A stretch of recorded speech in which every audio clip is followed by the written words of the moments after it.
Special train से रामेश्वरम धाम की तीर्थ यात्रा। आज ही अपनी सीट बुक कराएं त्रिपुरयात्रा.com पर।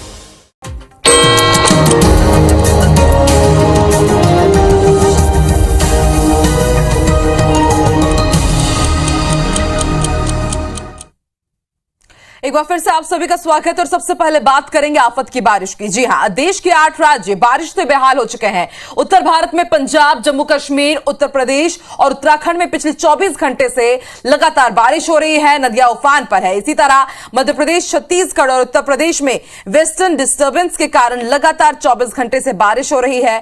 पहाड़ों पर लैंडस्लाइड के कारण जनजीवन बुरी तरह प्रभावित हुआ है। वहीं मैदानी इलाकों में नदी नाले उफान पर है। उत्तराखंड में बाढ़ में फंसे टूरिस्ट के लिए रेस्क्यू ऑपरेशन चलाना पड़ गया। हिमाचल में बाढ़, लैंडस्लाइड और बादल फटने के कारण मरने वालों का आंकड़ा बढ़कर 22 तक जा पहुंचा है, जबकि 6 अब भी लापता है। कांगड़ा, मंडी और चंबा जिले में कुदरत का कहर सबसे ज्यादा बरपा है। मंडी में 14, चंबा के भटियात में 3 और कांगड़ा में शिमला जिले में 2 लोगों की मौत हो गई है। इनमें एक 9 साल की एक बच्ची भी है, जिसकी कांगड़ा के शाहपुर में मकान गिरने से जान चली गई। वहीं प्रयागराज में गंगा यमुना का पानी रिहायशी इलाकों में भी घुस गया है। गंगा के सभी 84 घाटों पर बाढ़ जैसी स्थिति बन गई है। झारखंड की अगर बात की जाए तो झारखंड में पश्चिमी सिंहभूम, सरायकेला, खरसावा और पूर्वी सिंहभूम जिलों सहित कोल्हान में कई नदियों का जलस्तर खतरे के निशान के ऊपर पहुंच गया है। राज्य में 3 लोगों की मौत दर्ज की गई है। नलकारी नदी में एक गाड़ी के डूबने से 4 लोगों की मौत हो गई। ओडिशा के महानदी में आई बाढ़ की वजह से 70 लोगों को लेकर जा रही नाव पानी में बह गई। ओडिशा फायर सर्विसेज ने रेस्क्यू ऑपरेशन चलाकर सभी 70 लोगों को बचाया।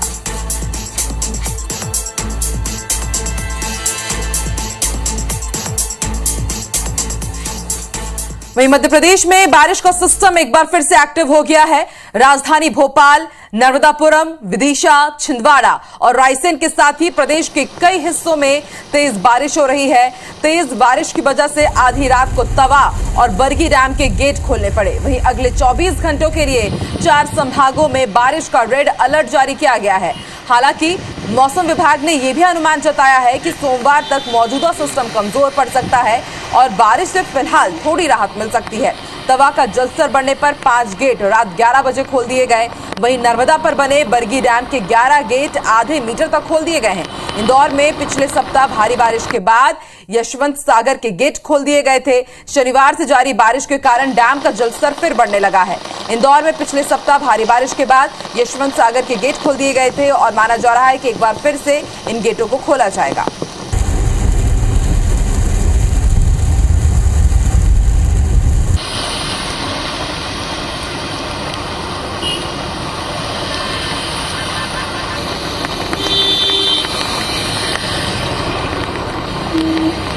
तो मध्य प्रदेश, छत्तीसगढ़ में एक जैसे ही हालात, तस्वीरें हम आपको दिखा रहे हैं। मध्य प्रदेश में बारिश का सिस्टम एक बार फिर एक्टिव हो गया है और जनजीवन बुरी तरह प्रभावित है। तस्वीरें हम आपको दिखा रहे हैं इस वक्त की बड़ी खबर। भोपाल के भोजपुरी नदी का अचानक ही जलस्तर बढ़ गया। कोलार डैम से जो पानी छोड़ा गया उसके कारण लगातार जलस्तर बढ़ रहा है। पानी बढ़ने से 7 लोग यहाँ पर फंस गए थे और फिर जैसे तैसे रेस्क्यू टीम ने रेस्क्यू कर इन तमाम लोगों को बाहर सुरक्षित निकाला। तस्वीरें हम आपको दिखा रहे हैं। भोपाल में अचानक ही भोजपुरी जो नदी है उसका जलस्तर बढ़ा और उसके बाद जल प्रलय की तस्वीरें हम आपको दिखा रहे हैं। भोजपुरी नदी का जलस्तर बढ़ने से 7 लोग वहां पर फंस गए थे। फिर उसके बाद रेस्क्यू टीम पहुंची। कड़ी मशक्कत के बाद इन 7 जिंदगियों को बचाया जा सका। आपको बता दें, लगातार भोपाल के तमाम डैमों के गेट एक बार फिर से खोल दिए गए हैं क्योंकि मध्य प्रदेश में एक बार फिर से मानसून का सिस्टम सक्रिय हो गया है और एक बार फिर से मध्य प्रदेश के अलग अलग हिस्सों में बीते 2 दिनों से लगातार जोरदार बारिश जारी है।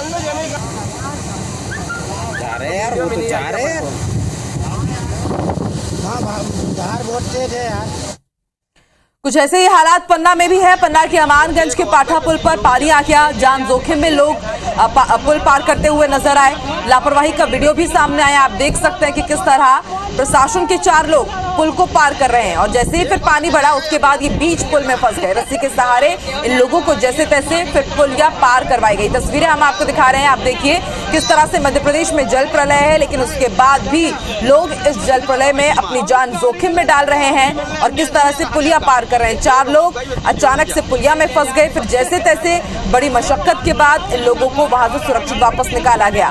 लगातार IBC 24 आपसे अपील कर रहा है कि मध्य प्रदेश में अभी फिलहाल तमाम नदी नाले उफान पर हैं, तो ऐसे में आप अपनी जिंदगी को रिस्क में बिल्कुल भी मत डालिए, क्योंकि दुर्घटना से देर भली कही जाती है। तस्वीरें हम आपको दिखा रहे हैं, तमाम जो पुल और पुलिया है उनके ऊपर पानी कितनी तेजी से बढ़ रहा है, जलस्तर बढ़ रहा है, उसकी तस्वीरें हम आपको दिखा रहे हैं। इसके साथ ही विदिशा में भी भारी बारिश के कारण नदी नाले उफान पर है, तस्वीरें हम आपको दिखा रहे हैं। सिरोंज की केतन नदी भी उफान पर है। रविवार को फंती केतन नदी को पुल को पार करते समय एक युवक जिसका नाम फहीम खान बताया जा रहा है वो बह गया। उसके बाद युवक लापता है। आसपास के लोगों ने युवक के बहने की जानकारी प्रशासन को दी, जिसके बाद प्रशासन की टीम अभी भी युवक की तलाश में जुटी हुई है, लेकिन अब तक युवक का कुछ पता नहीं चल पाया है। तो विदिशा में एक हादसा सामने आया, कोशिश कर रहा था एक युवक नदी को पार करने की और उस दौरान अचानक जलस्तर बढ़ा और फिर केतन नदी में वो युवक डूब गया, बह गया। हालांकि अभी भी रेस्क्यू ऑपरेशन चलाया जा रहा है, प्रशासन को जानकारी दी, लेकिन अब तक ताजा अपडेट ये है कि युवक का कुछ भी पता नहीं चल पाया है। न सिर्फ मध्य प्रदेश, छत्तीसगढ़ में भी इसी तरह लोगों की लापरवाही सामने आ रही है। कोंडागांव की तस्वीरें हम आपको दिखा रहे हैं। अनियंत्रित होकर एक बाइक पुलिया पर जा गिरी, पुलिया पार कर रहे 2 बाइक सवार इसमें बह गए हैं। पुलिस और ग्रामीण फिलहाल युवकों को खोजने में जुटे हुए हैं। फरसगांव थाना के पसंगी नाला की ये घटना है। तो बाइक तो बरामद कर ली गई है, लेकिन इस बाइक में सवार जो 2 युवक थे उनका अभी तक कुछ भी पता नहीं चल पाया है।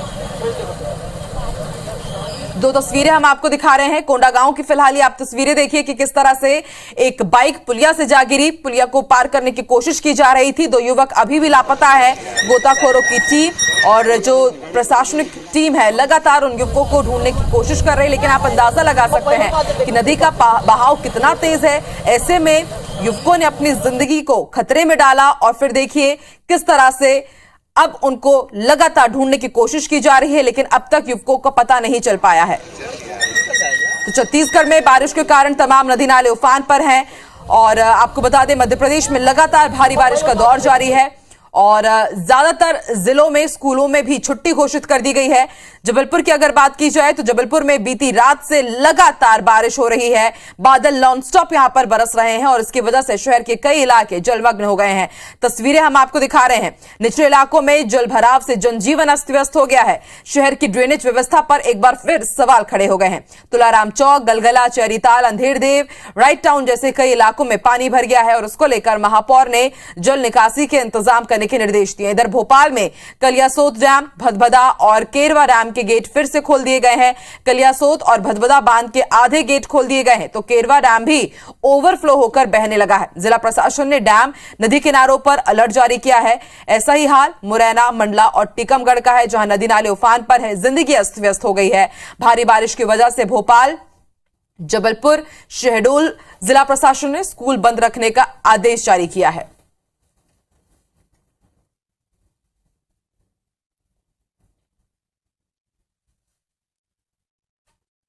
तो मध्य प्रदेश में भारी बारिश का दौर जारी हो गया और आने वाले दिनों में मौसम विभाग ने क्या चेतावनी, क्या अनुमान जताया, जानकारी देंगे हमारे सहयोगी विवेक जो इस वक्त हमारे साथ लाइव जुड़ रहे हैं। विवेक, लगातार मध्य प्रदेश में बारिश का दौर जारी है और जनजीवन बुरी तरह प्रभावित हुआ है। कुछ दिन की राहत थी, लेकिन एक बार फिर से सिस्टम एक्टिव हुआ है और इसके साथ अब लोगों की मुश्किलें और बढ़ने लगी है।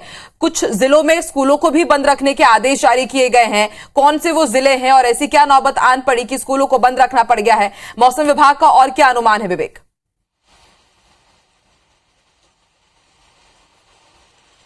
मध्य प्रदेश में लगातार तेज बारिश का दौर जारी है और मौसम विभाग के अनुमान के मुताबिक प्रदेश के लगभग सभी हिस्से मतलब संपूर्ण मध्य प्रदेश में इस दौर में बारिश हो रही है, कहीं ज्यादा और कहीं कम। राजधानी भोपाल की यदि हम बात करें तो कल सुबह से जिस तरह बारिश का दौर शुरू हुआ था वो अभी लगातार जारी है। मैं इस वक्त भोपाल का एक नज़ारा दिखा दूं। ये भोपाल में बारिश जो है तेज हवा के साथ जो है लगातार हो रही है। अभी तक जो बारिश हो रही थी उसमें तेज हवा नहीं चल रही थी, लेकिन कल देर रात से जो बारिश शुरू हुई है उसमें तेज हवा चल रही है और इस हवा के चलते राजधानी में कई जो है पेड़ भी गिरे हैं। और यदि हम प्रदेश के मौसम का हाल बताएं तो प्रदेश में रेड अलर्ट जारी किया गया। भोपाल संभाग के अलावा उज्जैन संभाग, जबलपुर संभाग और अन्य जिलों में जो है रेड अलर्ट जारी किया है। इसके अलावा कई जिलों में भारी बारिश का येलो अलर्ट जारी किया गया है और इसी के चलते राजधानी भोपाल सहित प्रदेश के कई ऐसे जिले हैं जहां पर जो है स्कूलों की छुट्टी कर दी गई है। सबसे बड़ी बात है कि राजधानी भोपाल में स्कूलों की छुट्टी के आदेश कल शाम जारी कर दिए गए थे, क्योंकि सुबह से ही जिस तरह बारिश तेज हो रही थी और मौसम केंद्र की तरफ से जो चेतावनी जारी की गई थी उससे यह अनुमान जो है लगाया गया कि आज दिन भर भी जो है तेज बारिश होगी और यही कारण है कि राजधानी भोपाल में जो है मौसम विभाग की चेतावनी के बाद स्कूल बंद करने का निर्णय लिया गया। इसके अलावा कई जिले ऐसे हैं जहां पर स्कूल बंद कर दिए गए हैं। साथ ही भोपाल राजधानी में हम यदि कल 8:30 बजे सुबह से लेकर अभी जो हम 2 से 2:30 बजे रात तक का जो अभी तक जो मौसम केंद्र की तरफ से जानकारी आई है 120 मिलीमीटर जो है बारिश हो चुकी है और यदि आज ये दिन भर बारिश होती रही तो सारे रिकॉर्ड ध्वस्त हो सकते हैं, सारे रिकॉर्ड टूट सकते हैं बारिश के। और निचले इलाकों में हालांकि बाढ़ जैसे हालात कहीं पर राजधानी में अभी नहीं है, लेकिन यदि बारिश तेज होती रही तो इसी तरह यदि बारिश होती रही तो घरों में भी पानी भर सकता है। भोपाल के जो 2 बड़े बांध हैं जिसमें भदभदा और कलियासोत है, इसके गेट कल से ही खोल के रखे गए हैं। उलार डैम के भी गेट खोल के रखे गए हैं। प्रदेश के कई जो बड़े बांध हैं उनके भी जो है गेट खोले गए हैं ताकि किसी प्रकार की जनहानि न हो, किसी प्रकार की अप्रिय स्थिति न हो। सरकार की पूरी नजर बनी हुई है। डिजास्टर मैनेजमेंट जो है लगातार मुस्तैद है। एसडीआरएफ, एनडीआरएफ की टीम ऐसी जगह पर जहां पर इस तरह की स्थिति है वहां मौजूद है। खासकर नर्मदा और तवा के तटीय इलाकों में, बेतवा के तटीय इलाकों में टीम मौजूद है और भोपाल से जो सैचुरेशन रूम बना हुआ है वहां से पूरे प्रदेश की स्थिति पर नजर रखी जा रही है। तो राजधानी भोपाल सहित पूरे प्रदेश में तेज बारिश का दौर चल रहा है। और बिल्कुल विवेक, अंदाजा लगाया जा सकता है कि इस वक्त मध्य प्रदेश में कैसे हाल है, क्योंकि कहा यही गया है कि भोपाल में अब तक 55 इंच से ज्यादा एक्स्ट्रा बारिश हो चुकी है। वहीं जबलपुर में लगातार 2 दिन से इतनी बारिश हुई कि एक ही दिन में 5 इंच बारिश दर्ज कर ली गई है और ये अब तक का रिकॉर्ड है। ऐसे में आप अंदाजा लगा सकते हैं कि मध्य प्रदेश में इस वक्त जल किस तरह से तांडव मचा रहा है। निचले इलाकों में स्थिति सबसे ज्यादा दयनीय हो गई है। लोगों के सामने अब किस तरह से अपनी जिंदगी को वापस ऑन ट्रैक में आना होगा, ये एक बड़ी मुसीबत हो गई है। आप बने रहिए हमारे साथ। विवेक हमारे साथ छत्तीसगढ़ की जानकारी देने के लिए स्टार भी लाइव जुड़ चुके हैं रायपुर से। स्टार, छत्तीसगढ़ में मौसम विभाग ने क्या अनुमान जताया है और सबसे ज्यादा जो हमने बारिश देखी बस्तर संभाग में, आने वाले दिनों के लिए वहां पर किस तरह की तैयारी है, मौसम विभाग ने क्या अनुमान जताया है?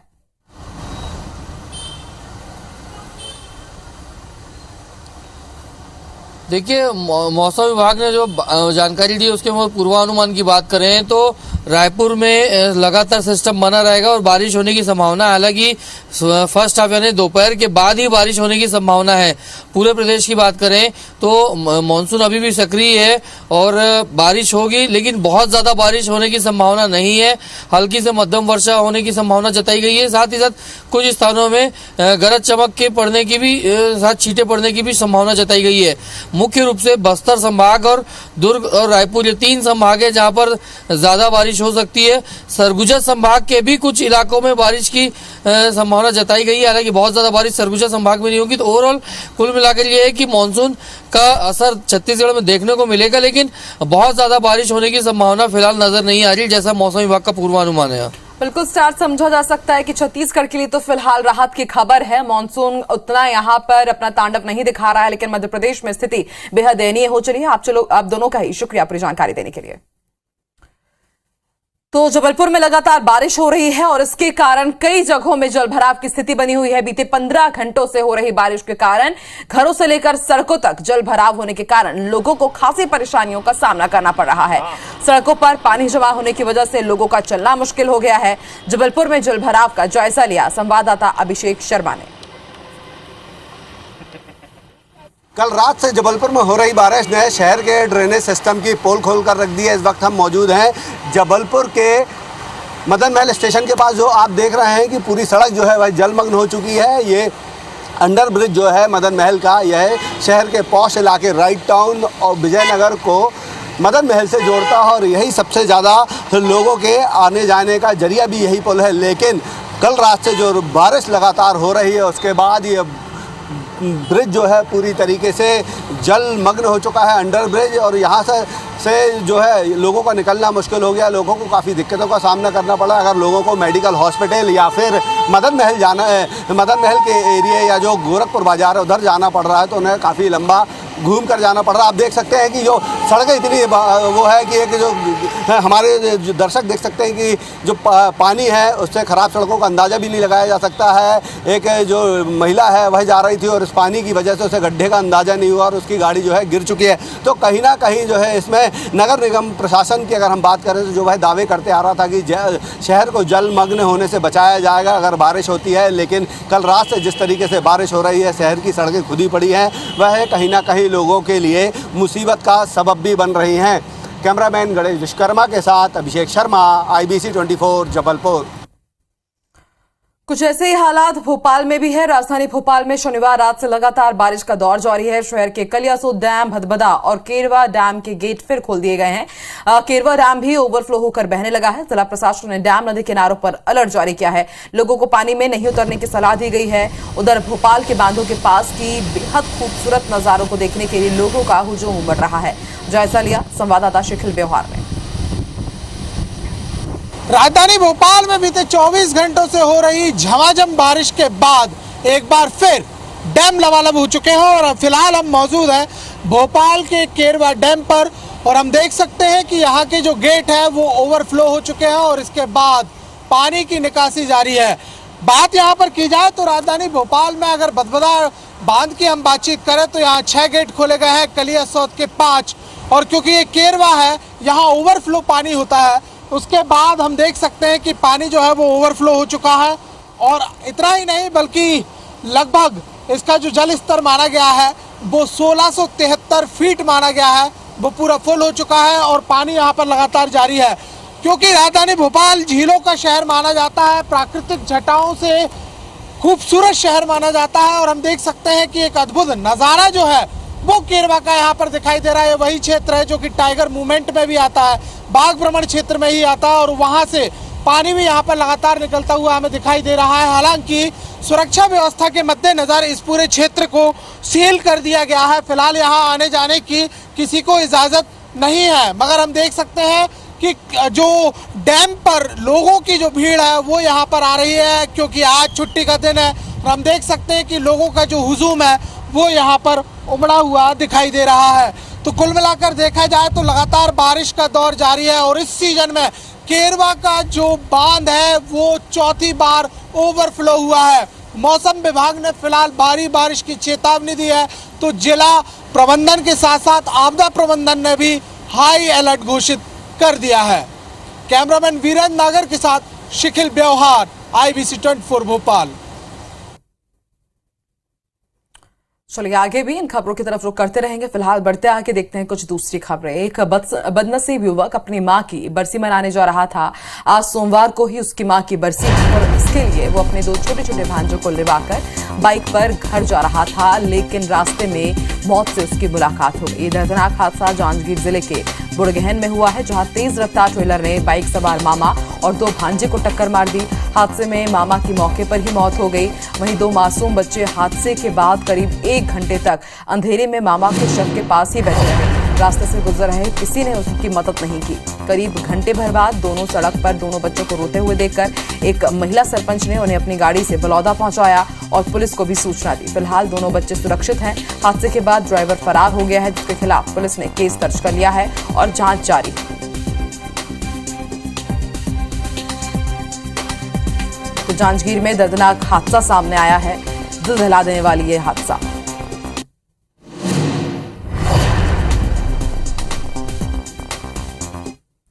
बढ़ते आगे, मध्य प्रदेश में इंटर स्टेट काउंसिल की आज बड़ी बैठक होने जा रही है। केंद्रीय गृह मंत्री कल देर रात ही भोपाल पहुंच चुके हैं। केंद्रीय गृह मंत्री अमित शाह ये बैठक लेंगे और आपको बता दें इस बैठक में करीब 15 मुद्दों पर मंथन होगा। नक्सलवाद, साइबर फ्रॉड समेत कई विषयों पर चर्चा होगी।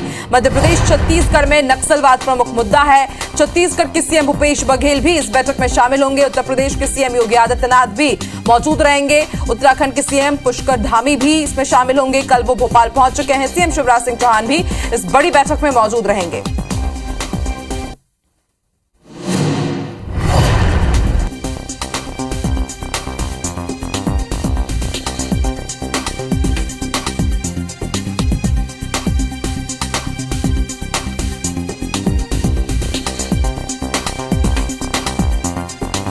तो केंद्रीय गृह मंत्री अमित शाह इंटर-स्टेट काउंसिल की बैठक के दौरे पर भोपाल पहुंचे हैं। वो रात 1 बजे विशेष विमान से भोपाल स्टेट हैंगर पहुंचे। यहां पर मध्य प्रदेश के मुख्यमंत्री शिवराज सिंह चौहान के साथ आपको बता दें तमाम मंत्रियों ने उनका स्वागत सत्कार किया। स्वागत के करीब 15 मिनट बाद उनका काफिला होटल ताज लेक व्यू के लिए रवाना हुआ। रात 1:48 पर अमित शाह नाइट स्टे के लिए ताज लेक व्यू होटल पहुंचे और आज सुबह करीब 11:15 बजे से वो कई कार्यक्रमों में शिरकत करेंगे। उनकी सुरक्षा के लिए केंद्र सुरक्षा एजेंसियों समेत मध्य प्रदेश पुलिस मोर्चा संभाले हुए है। सुबह 10 बजे से रात 9 बजे तक कई मार्गों का ट्रैफिक भी डाइवर्ट रहेगा। गृह मंत्री का काफिला गुजरने के दौरान आम लोगों के लिए रास्ते बंद कर दिए जाएंगे। गृह मंत्री अमित शाह ने इसी साल अप्रैल में भोपाल में 8वीं पुलिस विज्ञान कांग्रेस के शुभारंभ समारोह में राज्यों से फॉरेंसिक साइंस यूनिवर्सिटी के केंद्र स्थापित करने की अपेक्षा की थी। मध्य प्रदेश में मुख्यमंत्री शिवराज सिंह चौहान ने सिर्फ 4.5 महीने में अमित शाह की अपेक्षा पूरी कर दी है। शिवराज सिंह चौहान ने national forensic science university campus Bhopal में स्थापित करने के लिए भूमि आवंटित कर दी है। साथ ही अब गृह मंत्री अमित शाह से ही कैंपस का भूमि पूजन भी आज वो कराने जा रहे हैं।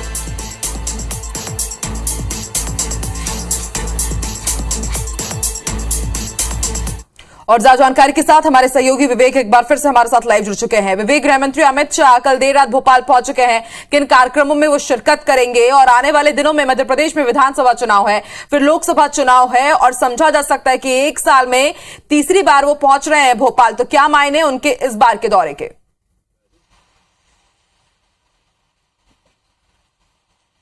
मध्य प्रदेश में आज केंद्रीय गृह मंत्री अमित शाह एक बड़ी बैठक लेने जा रहे हैं और ये बैठक काफी महत्वपूर्ण है 4 राज्यों के लिहाज से। मध्य प्रदेश, छत्तीसगढ़, उत्तर प्रदेश और उत्तराखंड। क्षेत्रीय परिषद जिसको इंटर स्टेट काउंसिल कहा जाता है, उसकी ये बैठक है। इन राज्यों के मुद्दे जो हैं उस पर इस बैठक में चर्चा होगी, जो केंद्रीय गृह मंत्री अमित शाह की अध्यक्षता में होने वाली है।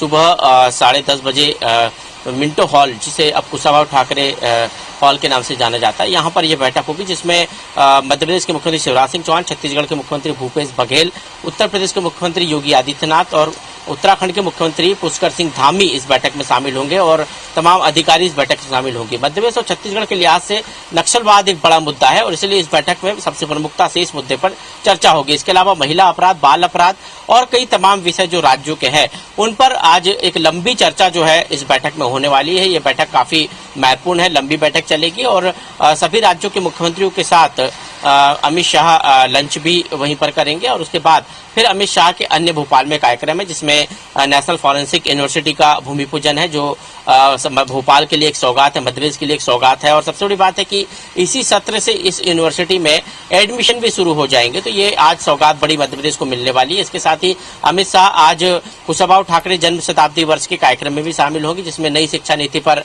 व्याख्यान होगा, उनका व्याख्यान होगा। इसके अलावा आज मध्य प्रदेश पुलिस आवासों का लोकार्पण भी अमित शाह करेंगे। ये अपने आप में एक बड़ी सौगात पुलिस कर्मियों को आज मिलने वाली है। साथ ही एक महत्वपूर्ण कार्यक्रम जो सहकारिता विभाग से जुड़ा हुआ है, सहकारिता क्योंकि केंद्रीय सहकारिता मंत्री भी है अमित शाह, कृषि विपणन और सहकारिता विषय पर आज व्याख्यान होटल ताज होटल में होने वाला है, जिसमें जो है अमित शाह शामिल होंगे। तो काफी महत्वपूर्ण अमित शाह का ये दौरा है। सबसे महत्वपूर्ण जो है वो क्षेत्रीय परिषद जो इंटर स्टेट काउंसिल की बैठक है उस पर सबकी नजर बनी हुई है। देर रात अमित शाह भोपाल से दिल्ली के लिए रवाना होंगे। उसके पहले उनका जो डिनर है वो सीएम हाउस में होगा। कार्यकर्ताओं से भी वो बीजेपी की मुलाकात करेंगे।